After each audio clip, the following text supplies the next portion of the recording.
Yeah, it's pretty cool. Yeah, no, I've been here a month. That's probably the coolest things I've seen so far. And it looks like the sun is just in the right spot to make it pinkish.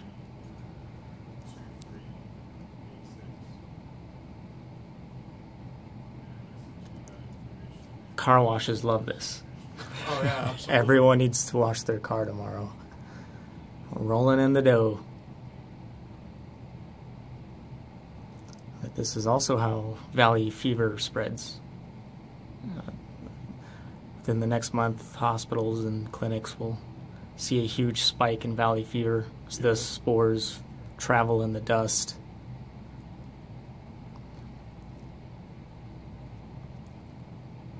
This one's pretty slow moving. The one last year seemed to be a lot quicker.